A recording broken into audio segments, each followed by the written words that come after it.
علامہ امین شہیدی صاحب، ابن اسیر نے لکھا ہے کہ قصیدہ لامیہ جو ہے 7 معلقات سے بڑھ کے جو ہے ادب کی دنیا میں شاپارہ ہے۔ کوئی شک نہیں، کوئی شک نہیں۔ دیکھیں حضرت ابو طالب جہاں پر قریش کے ہاں اپنی دولت، اپنے خاندانی نسب اور شرافت اور اپنے اثر و رسوخ کے اعتبار سے ایک بڑی جانی پہچانی اور قداور شخصیت تھی،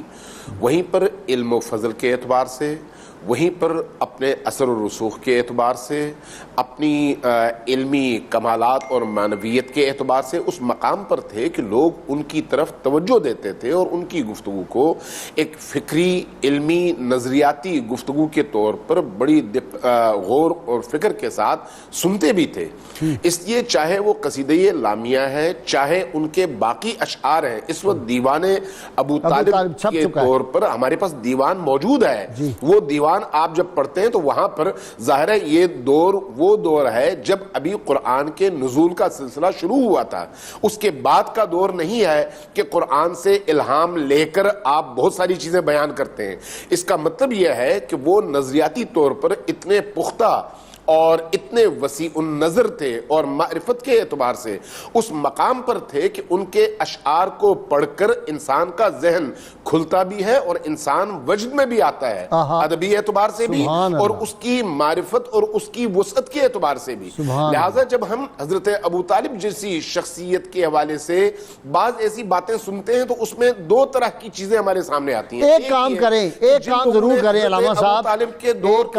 ایک کام ضرور کریں، میری بڑی گزارش ہے، مفتی صاحب سے میں نے عرض کیا ہے، یہ جو ہمارے واعظین اور آپ کے واعظین بھی کرتے ہیں نا جی، بڑے وہ غریب تھے اور ان کے عیالداری بہت زیادہ تھی، اس بات کو ٹھیک کریں، لوگوں کو کہیں نبی کریم صلی اللہ علیہ وسلم کے دادا جان، آپ کے والد گرامی، آپ کے چچا جان، یہ بہت بڑے وہاں کے اللہ کے فضل زمیندار تھے، ان کی زمینیں تھیں، مکہ کے سب سے بڑے لوگ تھے، جو حاجی آتے تھے ان کو پانی بھی پلاتے تھے، کھانے بھی کھلاتے تھے، ان کی ضرورتیں بھی پوری کرتے تھے، ہر وقت غریبوں کی مدد کرتے تھے۔ یہ غریبوں والا کہاں سے نکال لیا؟ مجھے سمجھ نہیں آتی کہ جی وہ دائیاں آئیں اور وہ غریب اور یتیم چھوڑ کے، یہ قدرت کا حسن انتظام بھی تھا، حسن انتخاب بھی تھا، یہ آپ بھی لوگوں کو سمجھائے اپنے۔ آپ کی بات بالکل درست ہے، میں تائید بھی کرتا ہوں اور اس کا پس منظر بھی بیان کرتا ہوں۔ مسئلہ یہ ہے کہ اگر ہم خاندان رسالت کے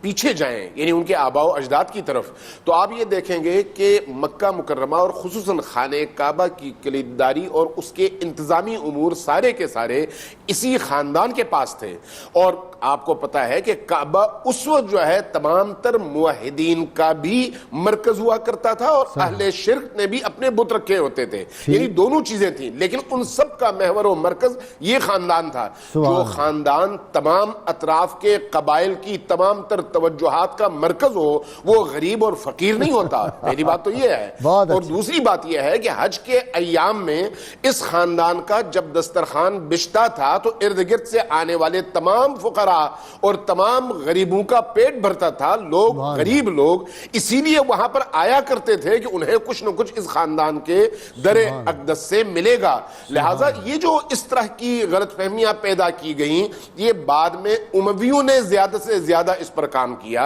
اور اس میں امویوں نے جب کام کیا تو اس میں ان کے پیش نظر جو دو باتیں تھیں وہ یہ تھیں کہ کہیں ایسا نہ ہو کہ نبی کریم کے مقابلے میں جن امویوں کے آباء و اجداد نے مقابلے میں اپنے آپ کو بڑا کرنے کی کوشش کی، وہ چھوٹے پڑ جائیں اور اس خاندان کی عظمت سامنے آئے۔ اس لیے اس خاندان کو کبھی غریب بنانے کی کوشش کی، کبھی ان کی ہستیوں کے حوالے سے ان کو کافر ثابت کرنے کی کوشش کی۔